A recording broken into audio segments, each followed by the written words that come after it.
So, as we have been going through Colossians chapter 1, और हमने कुलूसियों का पहला अध्याय का अध्ययन शुरू किया है। we have come up to 14, verse 14.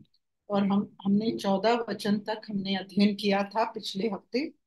So, we have gone through this portion and it says it was about uh, the Apostle Paul's prayer for the Colossian church. और पिछले बार हमने देखा कि इसमें जो प्रेरित पौलुस हैं उनका जो कुलूसियों की जो कलीसिया है उनके लिए वो कैसे प्रार्थना करते हैं। This Colossian church was a very sincere and good church. वो जो थे बहुत ही जो पूरे दिल से वो प्रभु को मानते थे और बहुत ही अच्छा कलीसिया था। Uh, and Paul was writing to these Colossians because Epaphras, one of the leaders from there, came and told him about about the church in Colossae. और प्रेरित पौलुस ने फुलिसी को ये पत्र इसलिए लिखा क्योंकि एपफ्रस जो उधर के बुजुर्ग थे वो उनके पास आए और रोम में आए और वो उन्होंने इस कलीसिया के बारे में प्रेरित पौलुस को बताया था। So Epaphras mentioned, as scholars say, Epaphras mentioned to him the different things that are happening in the church also.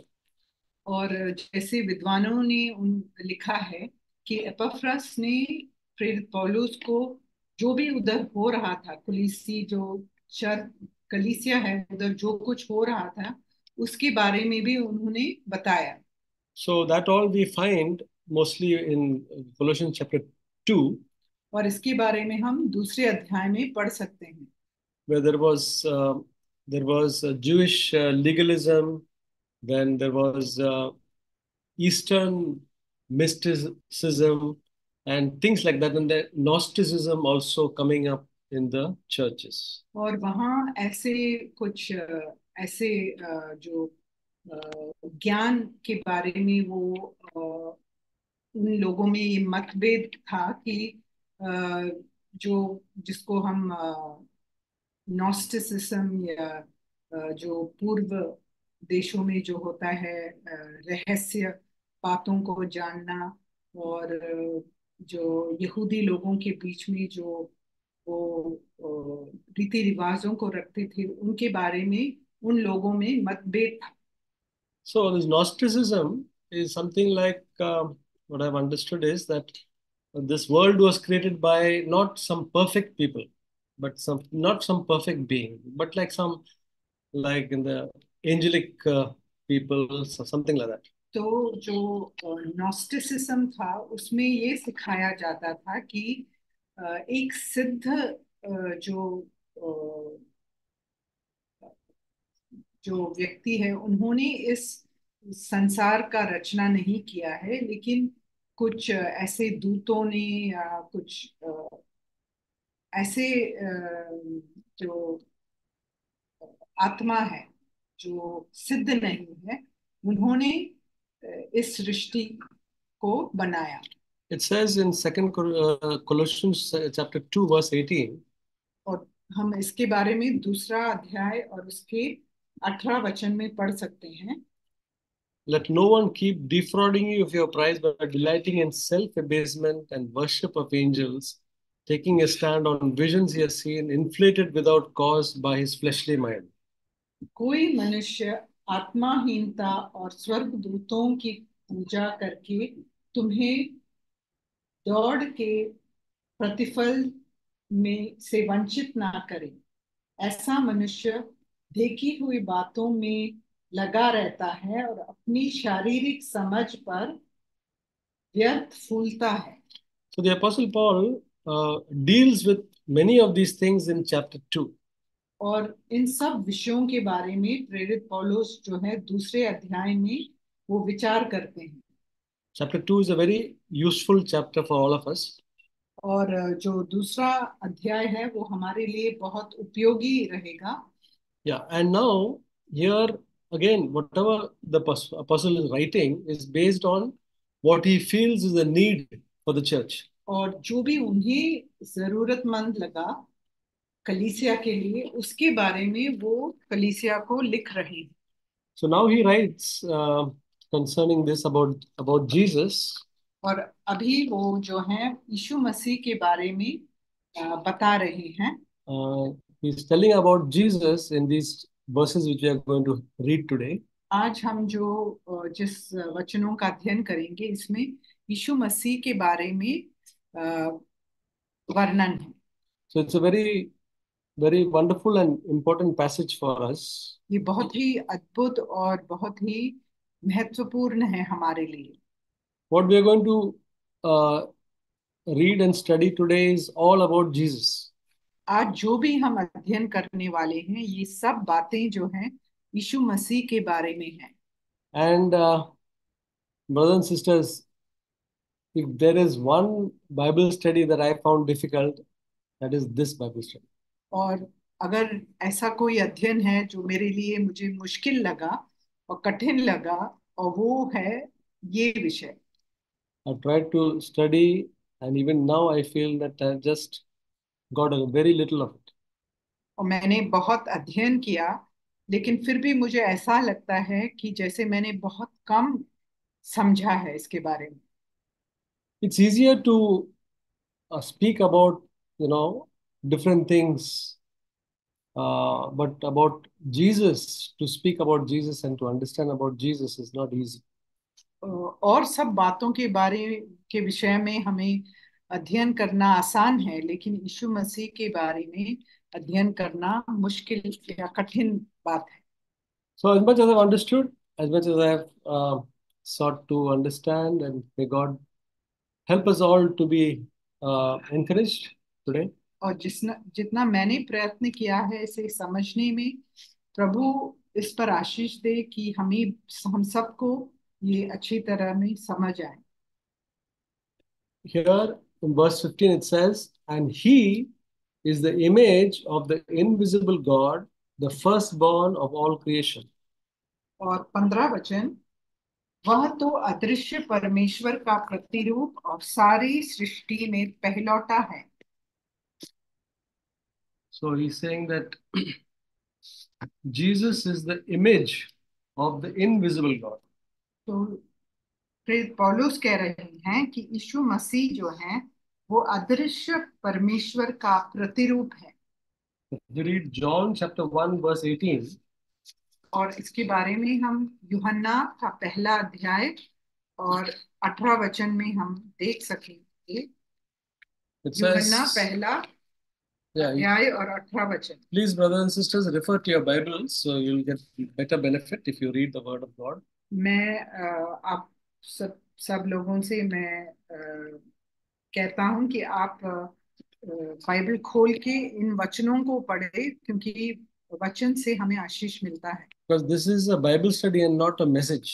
ये अध्ययन है, ना कि प्रचार। So, John chapter 1 verse 18 says, "No man has seen God at any time. The only begotten God who is in the bosom of the Father has explained him." यूहन्ना 1 का 18, परमेश्वर को किसी ने कभी नहीं देखा, एकलौता पुत्र जो पिता की गोद में है, उसी ने उसे प्रकट किया। So, God is invisible. No, not a single man, either in the Old Testament or in the New Testament, has seen God. परमेश्वर जो है वो अदृश्य है, और किसी ने ना पुराने नियम में या नए नियम में किसी ने भी उनको नहीं देखा है। So if we have not seen God, then how do we know? How do we know God? अगर हमने देखा नहीं है उनको, तो हम कैसे जानेंगे? It is only Jesus who has revealed him to us. और सिर्फ यीशु मसीह ने उन्हें हमारे लिए प्रकट किया है। And it says in this verse that he is the image of the invisible God. और यहाँ लिखा है वचन में, कुलुसियों के वचन में, कि वो जो है अदृश्य परमेश्वर का प्रतिरूप है।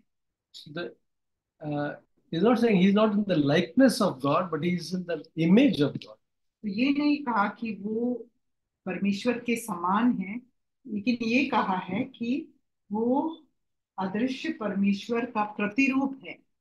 See, if you have in in the British country, they have a image of their queen on the coin. Just we will be having Gandhiji's image on our rupees.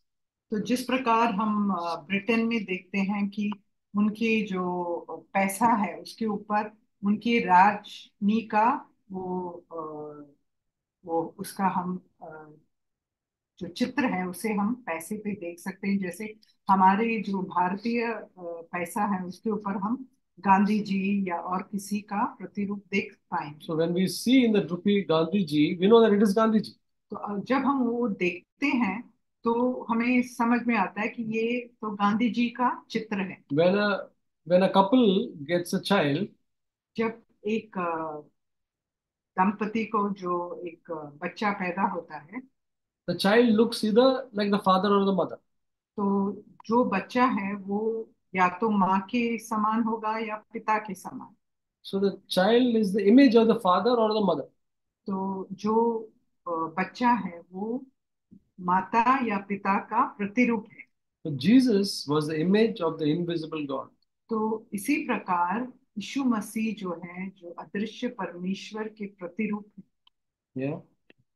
So it says in Hebrews chapter 1 verse 3 और इब्रानियों का पहला अध्याय और उसका तीसरा वचन में भी हम देख सकते हैं इसको। about it speaks about Jesus that he is the radiance of his glory and the exact representation of his nature. और यहाँ लिखा है इब्रानियों एक का तीसरा वचन, वह उसकी महिमा का प्रकाश और उसके तत्व की छाप है। So the apostle Paul is telling the Colossians not to doubt about Jesus, तो प्रेरित पौलुस जो है कुलुस्सी कलीसिया को कह रहे हैं कि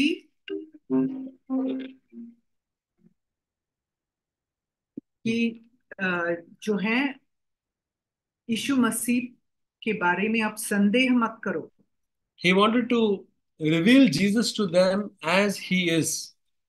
वो जो है जिस प्रकार यीशु थे उसी प्रकार वो उनके सामने वो प्रकट करना So चाहते थे। that they would not be misguided by all these different teachings which are coming up. तो ताकि वो इस जो गलत जो उपदेश हैं उनसे वो भटक ना जाए। So, uh, so we see that Jesus was the image of our the heavenly Father, तो हम देख सकते हैं कि यीशु मसीह जो हैं जो अदृश्य परमेश्वर है उनका प्रतिरूप है। and we too can bear uh, Christ's image. इसी प्रकार हम भी यीशु मसीह का जो प्रतिरूप है उसे हम पहन सकते हैं। If we read First Corinthians 15:49, हम पहला कुरिन्ती 15 अध्याय और उसका 49 वचन अगर पढ़ें। 1 Corinthians 49 says, just as we have borne the image of the earthy, we shall also bear the image of the heavenly. पहला कुरिन्ती 15 का 49, और जैसे हमने उन उसका रूप धारण किया जो मिट्टी का था वैसे ही उस स्वर्गीय का रूप भी धारण करेंगे। See, uh, Adam was our first parent, आदम जो था हमारा पहला जो है जो पिता था। so we have borne that image now, all of us. और हमने उसी प्रतिरूप को हमने पहना है। That is an earthy image. और वो एक मिट्टी का जो प्रतिरूप है। But there came a second Adam. और लेकिन एक दूसरा आदम आया। He's he's from heaven. वो स्वर्गीय है। He came to the earth, but he's from heaven. वो इस धरती पर आया, लेकिन वो स्वर्गीय है and he has got a heavenly nature. और उनका जो चरित्र है वो स्वर्गीय है। So now we who are having the earthy image can bear the heavenly image. तो हमारा जो धरती का जो हमारा प्रतिरूप है उसे बदल कर हम जो हैं स्वर्गीय प्रतिरूप में बदल सकते हैं। Brothers and sisters, that is what God wants to do in each one of our lives. भाइयों और बहनों, यही बात है जो प्रभु हमारे सब के अंदर करना चाहता है। The the nature of Jesus Christ, the glory of Jesus Christ, we will be able to have, and then we will be looking like Jesus. और उनकी ये इच्छा है कि हम जो हैं यीशु मसीह का स्वभाव और यीशु मसीह की महिमा को धारण करें, यही उनकी इच्छा है। Isn't that the desire of each one of us? और क्या ये ही हम सब का इच्छा है? We have been speaking so much about these things, and so we got to bear the image of Jesus Christ. तो हमें भी यीशु मसीह का जो रूप है उसे धारण करने का सौभाग्य हमें उपलब्ध हुआ है। And he is the image of the living God. और वो जो है जिंदा परमेश्वर के प्रतिरूप है। Same way, 2 Corinthians chapter 3, verse 18. और आगे हम इसके बारे में दूसरा कुरिन्ती 3 अध्याय और उसके 18 वचन में भी देख सकते हैं। It says,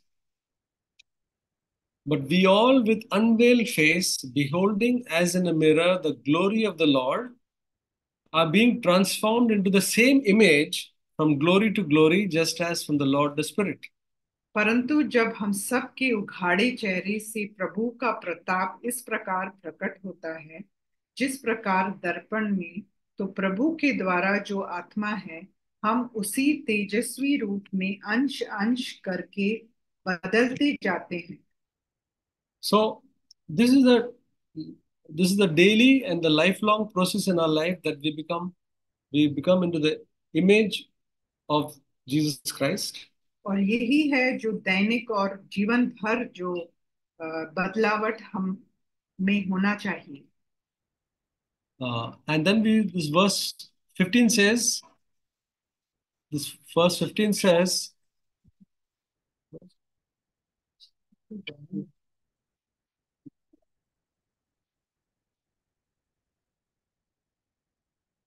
just a minute, Paul is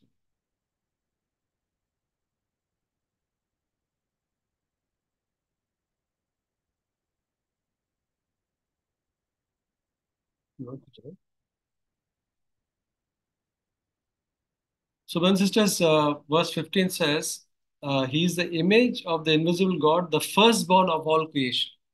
और हमने पहला कुलुस्सियों का 15 अध्याय में हमने देखा कि यीशु मसीह जो है परमेश्वर के प्रतिरूप है, अदृश्य परमेश्वर के प्रतिरूप है। Now, the firstborn of all creation, some people can interpret that Jesus also was created. He was the first one to be created. और इस वचन का जो दूसरा भाग है जहां ये लिखा है कि सारी सृष्टि में पहलौटा है, तो कुछ लोग इसे इस प्रकार इसका अर्थ निकाल सकते हैं कि यीशु मसीह भी एक सृष्टि है। But actually, it means that he is the firstborn in the Jewish this thing has got a great importance.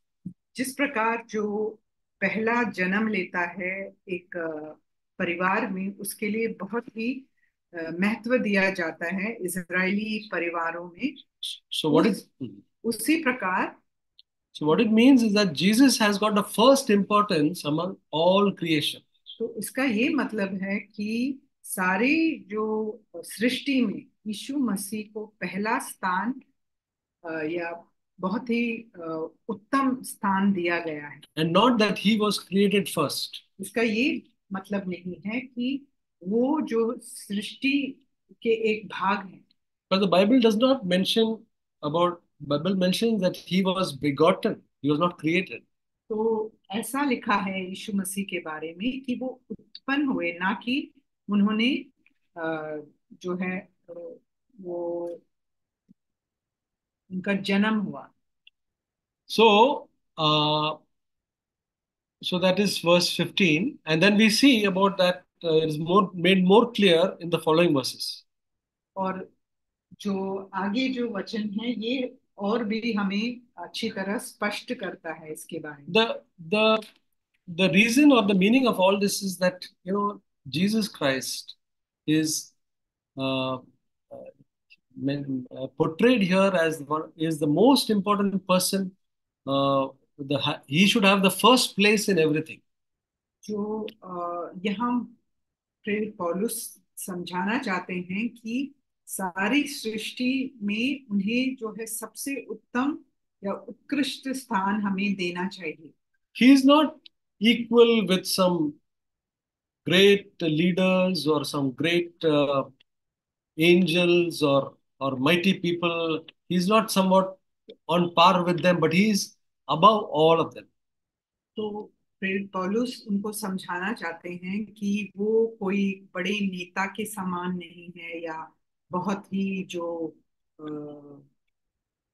महान लोग हैं, जो बहुत शक्तिशाली हैं, उनके समान नहीं है, लेकिन उन सब से सर्वप्रथम सबके ऊपर वो है। Like how nowadays people say, he's also one of the big prophets.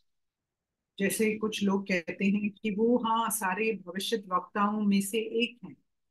No, Jesus has is the he has got the highest place in God's word, and for us in our faith, Jesus should have the highest place.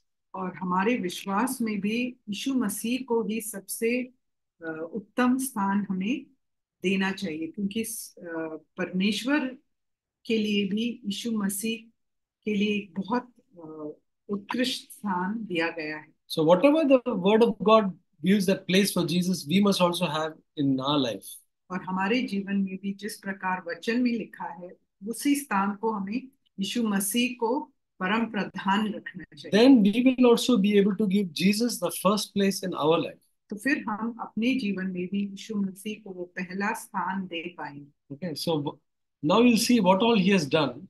और अभी आगे जाकर हम देखेंगे उन्होंने क्या क्या किया है। Verse 16, 16वां वचन, it says, "For by him all things were created, both in the heavens and on earth, visible and invisible, whether thrones or dominions or rulers and authorities, all things have been created by him and for him." क्योंकि उसी में सारी वस्तुओं की सृष्टि हुई, स्वर्ग की हो अथवा पृथ्वी की, देखी या अनदेखी, क्या सिंहासन, क्या प्रभुताएं, क्या प्रधानताएं, क्या अधिकार, सारी वस्तुएं उसी के द्वारा और उसी के लिए सृजी गई।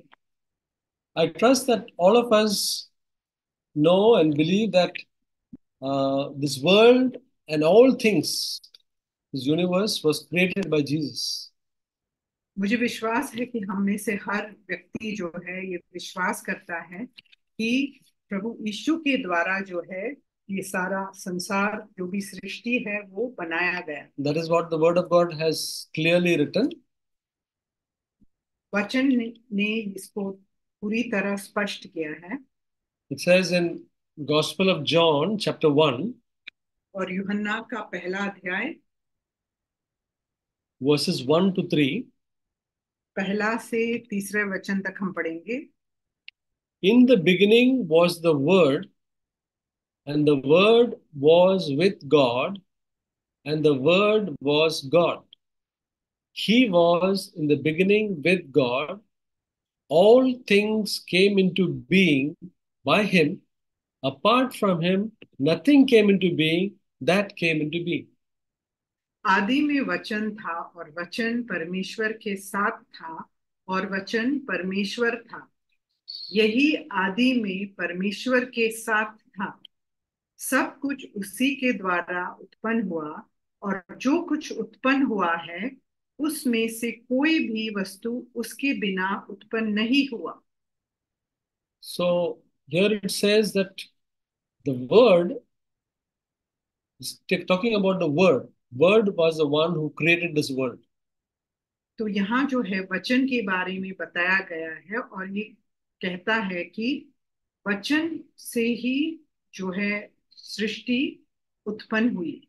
Now, who is this Word who was with God? और ये वचन कौन है जो परमेश्वर के साथ था? Yeah, brothers and sisters, who was this Word who was with God? भाइयों और बहनों, ये जो वचन है जो परमेश्वर के साथ था, वो कौन है? Somebody can say, who was this Word who was with God? ये वचन जो परमेश्वर के साथ था वो कौन है? क्या आप में से कोई बता सकता है? Please feel free to say.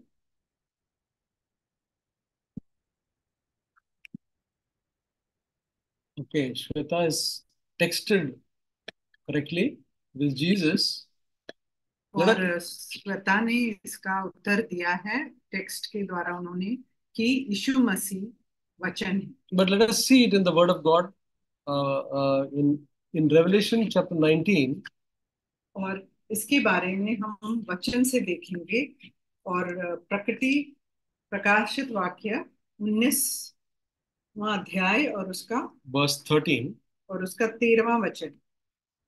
Actually, this is speaking about Jesus. So the the passage is talking about Jesus. और ये जो वचन है ये यीशु मसीह के बारे में हमें प्रकटीकरण दे रहा है। And there it says, in verse 13, he is clothed with a robe dipped in blood, and his name is called the Word of God. प्रकाशित वाक्य 19 का 13 वचन, वह लहू छिड़का हुआ वस्त्र पहने हैं और उसका नाम परमेश्वर का वचन है। So we see that uh, the name of Jesus is the Word of God, and it was He who created this world. और इससे हम समझ सकते हैं कि यीशु मसीह का नाम जो है वो परमेश्वर का वचन है, और उन्होंने ही इस संसार का सृष्टि किया। And it says here that by Him and for Him it was created.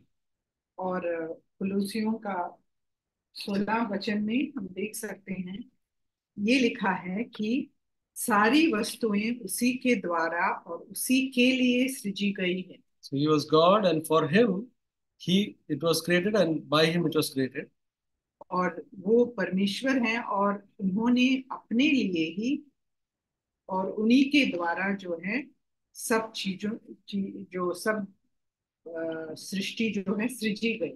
There is a very similar verse speaking about God in another passage in Romans chapter 11 verse 36.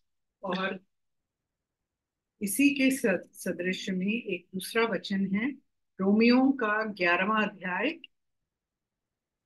Romans 11:36. और उसका 36 वचन।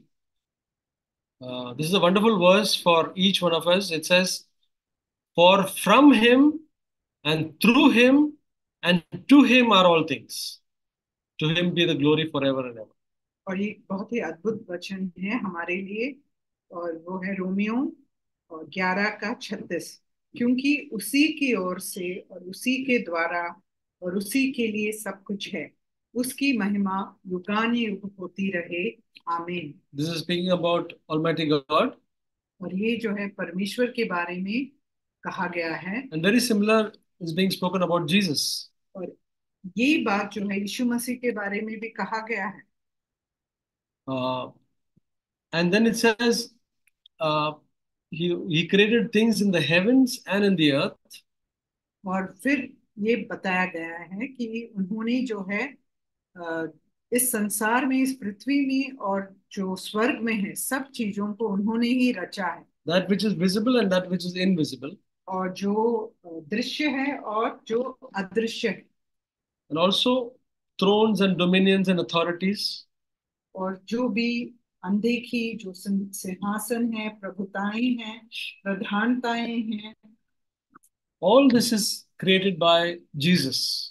अधिकार है, ये सब जो है यीशु मसीह के द्वारा बनाया गया है।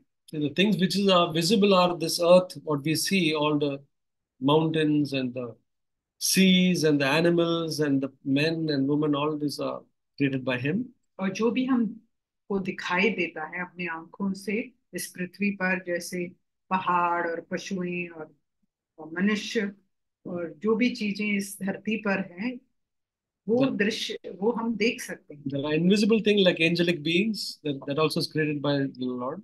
और कुछ ऐसे भी जो अदृश्य हैं, जैसे आत्मा है और जो दूत हैं, स्वर्ग दूत हैं। The things which we can't see, but they are very distant, planets and all those things, that also is created by the Lord. और जो इस जो ब्रह्मांड में है, जो हम देख नहीं सकते, बहुत दूर है हमसे, जैसे सितारे और ग्रह जो हैं, ये सब उपग्रह, ये सब जो है जिनका इनका जो सृष्टि है परमेश्वर ने ही किया है। And also the rulers are also placed by God. और जो भी अधिकारी हमारे ऊपर हैं, जो सिंहासन, प्रभुताएं, प्रधानताएं, ये सब जो है मसीह के द्वारा ही रचा गया है। So that's why the word of God tells us that we have to, all authority is placed by God. तो इसीलिए वचन में कहा गया है कि जो भी अधिकार हमारे ऊपर है वो सब परमेश्वर के द्वारा बनाया गया है। So as Christians, we have to be subject to all authority. और ईसाई होने के नाते हमें जो है सब जो अधिकार के अधीन रहना चाहिए। During the time of the apostle Paul, who was in prison at Rome, जब प्रेरित पौलुस जो थे वो कारीगर में थे रोम में, the emperor was supposed to be one person by the name Nero, और उस जगह का जो सम्राट था उसका नाम था Nero. and he writes in Romans chapter 13 about being subject to the authority. और रोमियो 13 अध्याय में हम देख सकते हैं कि प्रेरित पौलुस कहते हैं कि हमें अपने अधिकारियों के अधीन रहना चाहिए। Though that Nero was not a good king, वो जो राजा था, वो सम्राट था, वो बिल्कुल ही एक बुरा व्यक्ति था। it is it is believed uh, by scholars, you can say that Paul was killed by Nero himself. तो विद्वानों ने ये कहा है कि प्रेरित पौलुस को नीरो ने ही उनका वध किया। So, brothers and sisters, that is one thing that for all of us is a part of our life that we must respect authority. तो ये हम बहुत ही महत्वपूर्ण बात है हमारे जीवन में कि हम अपने अधिकारियों के अधीन रहें और उन्हें सम्मान दें। Because God has placed it over us for our good. और उन्होंने हमारे ऊपर ये अधिकार रखा है हमारी भलाई के लिए। Only when they tell us not to obey this word of God, we don't need to listen to them. अगर वो कहेंगे हमसे कि अ, परमेश्वर के जो वचन है उसको उसका इनकार करो, तब हम मना कर सकते हैं। Then verse 17 says, और 17वां वचन, and he is before all things, and in him all things hold together. वही सब वस्तुओं में प्रथम है और सब वस्तुएं उसी में स्थिर रहती हैं। So, so Jesus was before all creation, as we have seen. यीशु मसीह जो है आदि में थे, वो सब सृष्टि से पहले थे। Um, and and it says that all things are held together because of him. और यहाँ लिखा है कि सब वस्तुएं उसी में स्थिर रहती है। That means if he's without him, everything would fall apart. तो इसका ये मतलब है अगर वो नहीं रहेंगे तो सब कुछ जो है बिगड़ जाएगा। Everything would go back to nothing. तो सब कुछ जो है अ, शून्य हो जाएगा। Verse 18 says, और 18 वचन, he is also the head of the body, the church, and he is the beginning, the firstborn from the dead, so that he himself might come to have first place in everything. वही देह अर्थात कलीसिया का सिर है, वही आदि है, और मरे हुओं में से उठने वालों में पहलौठा की सब बातों में वही प्रधान ठहरे। So, uh, because Jesus is all the Jesus is all perfect, and as a he is made the head of the body of the church. क्योंकि यीशु मसीह सिद्ध हैं, इसीलिए जो है वो जो है कलीसिया का सिर बनाए गए हैं। He was um, he was perfect in his life when he was on earth. So he is the captain of our salvation.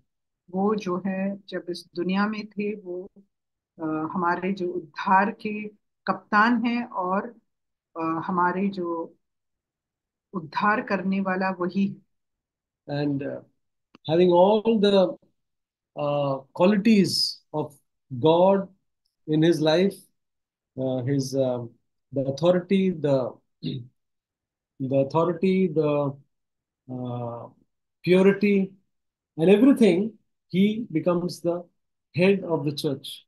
और क्योंकि उनमें सब परिपूर्णता है, वो पवित्र हैं, और अ, सब जो गुण जो हैं उनमें है, इसीलिए वो जो है कलीसिया के जो है सर बनाए गए। He's a perfect head, and he's reliable for everything.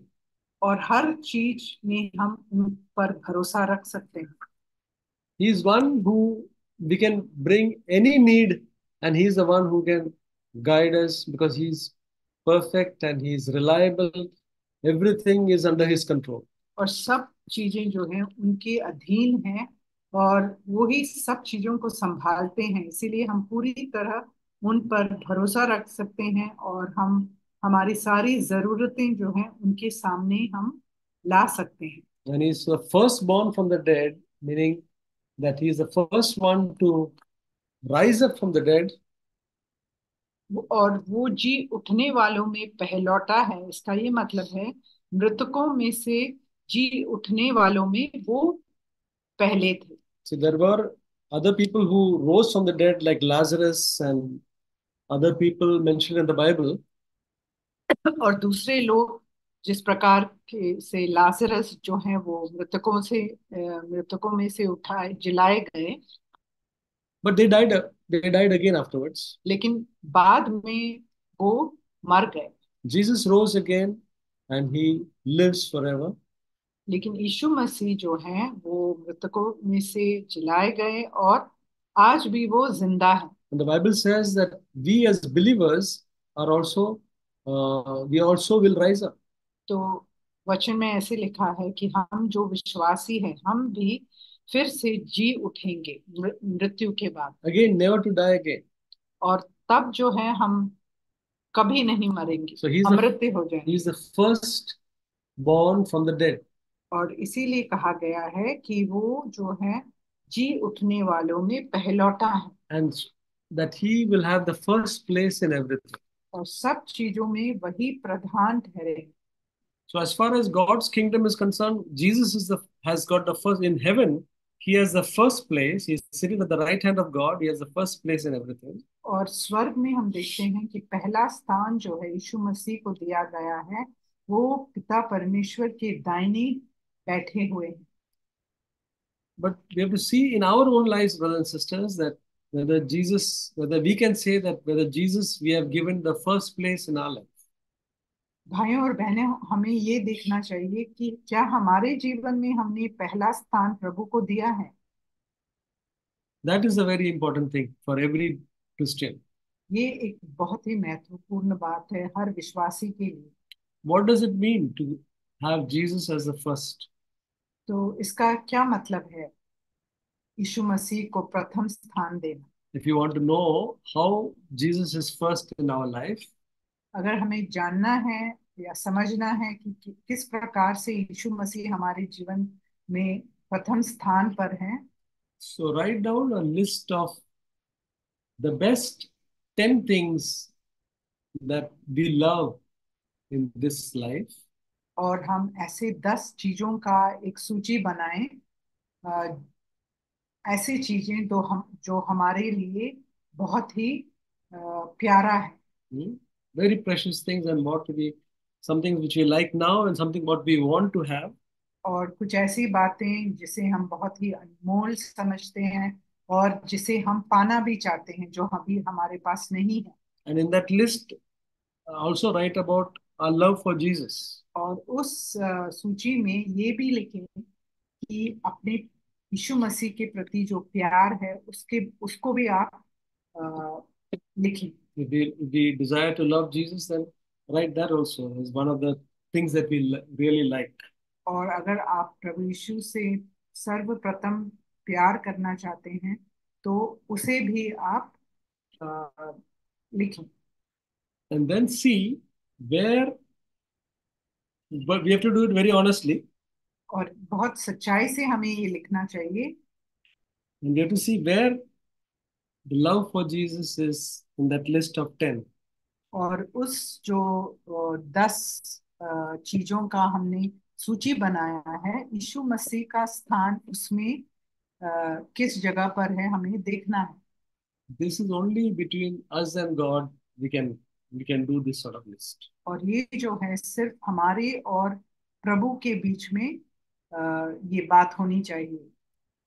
And if Jesus is the first in that list, number one, then he has the first place in our life.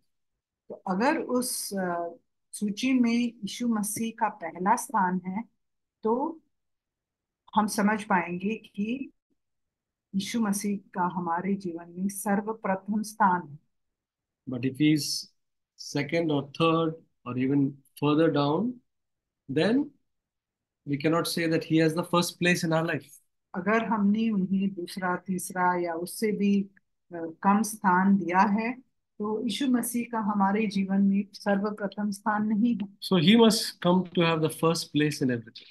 तो यीशु मसीह को जो है हमें सर्वप्रथम स्थान देना चाहिए। Verse 19. और 19वां वचन, For it was the Father's, uh, verse 19. For it was the Father's good pleasure for all the fullness to dwell in him. 19 वचन, क्योंकि पिता की प्रसन्नता इसी में है कि उसमें सारी परिपूर्णता वास करे। So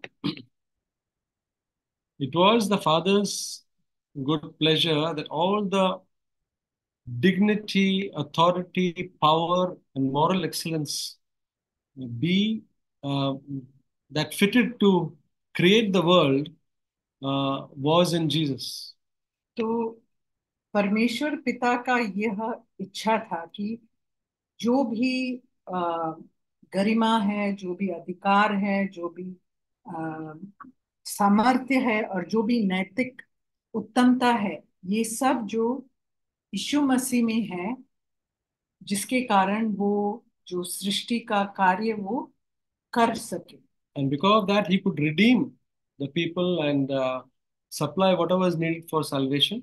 और इसीलिए वो जो है लोगों का उद्धार कर पाए और जो भी उन्हें जरूरी बातें हैं, जो भी साधन उन्हें जरूरी है इस उद्धार के लिए, उसका भी वो पूरी तरह वो उसे अ, दे सकते हैं लोगों को। So, for two reasons, Christ is Lord of the church. और दो कारणों से यीशु मसीह जो है कलीसिया This का is सिर या प्रभु है। this is I'm quoting from one of the commentators. और ये जो है एक जो व्याख्यात्मक निबंध है उससे मैंने उसको समझाने का कोशिश किया है। One, because the fullness of the divine attributes dwells in him, and so he has the power to govern the universe. क्योंकि उनमें सारी परिपूर्णता है, जो भी गुण है जो एक उनमें होना चाहिए, वो उसमें उनमें है। इसीलिए वो जो है इस ब्रह्मांड को वो पर वो राज्य कर सकते हैं। And the second one is because what he has done for the church gives him the right to preside over it. और क्योंकि जो भी कार्य उन्होंने कलीसिया के लिए किया है वो उन्हें योग्य ठहराता है कि वो कलीसिया का जो है प्रभु बने। So anyway, what we want to say is that as per the word of God, it says that it was the Father's good pleasure that all the fullness to dwell in Jesus Christ.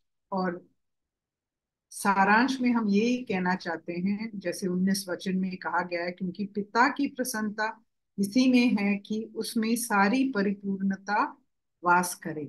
Paul, the Apostle Paul, wanted to present Jesus as God really made him. और प्रेरित पौलुस यीशु मसीह को उसी प्रकार दर्शाना चाहते हैं जिस प्रकार पिता ने उन्हें बनाया है। And this was a revelation given by God to Apostle Paul. और ये एक ऐसी प्रकटीकरण है जो परमेश्वर ने ही प्रेरित पौलुस को दिया। These were things which are not written earlier in any scripture. और ये ऐसी बातें हैं जो पहले कहीं भी वचन में नहीं लिखा गया है। But God, the Holy Spirit, gave His apostles the revelations to write down so that we can be strengthened and encouraged. और परमेश्वर ने ही अपने प्रेरितों को ऐसा प्रकटीकरण दिया ताकि उसके द्वारा हम जो विश्वासी हैं हम बलवंत हो जाएं। God gave the revelation to Apostle John that Jesus created this world. God gave the same revelation to the Apostle Paul that he created this world. परमेश्वर ने प्रेरित यूहन्ना को ये प्रकटीकरण दिया कि यीशु मसीह ने ही सृष्टि को रचा है। वही समझ जो है और प्रकटीकरण उन्होंने प्रेरित पौलुस को भी दिया। So brothers and sisters, so that the Colossian church would put their full trust in Jesus and not think of him as some secondary person. And there are, with all those teachings coming, he wanted to clear up all those things. और वो प्रेरित पौलुस ये सिद्ध करना चाहते थे कि जो कुलूसी कलीसिया है वो यीशु मसीह को भी पहला प्रथम स्थान दे और उन्हें ऐसा एक दूसरे जो स्थान या उससे कम स्थान ना दे। इसीलिए प्रेरित पौलुस ने ये सब अपने पत्र में लिखा। May God help each one of us to give Jesus the rightful place in our life. और इसी प्रकार हम भी प्रभु यीशु को अपने जीवन में सर्वप्रथम स्थान दें। Amen. आमीन।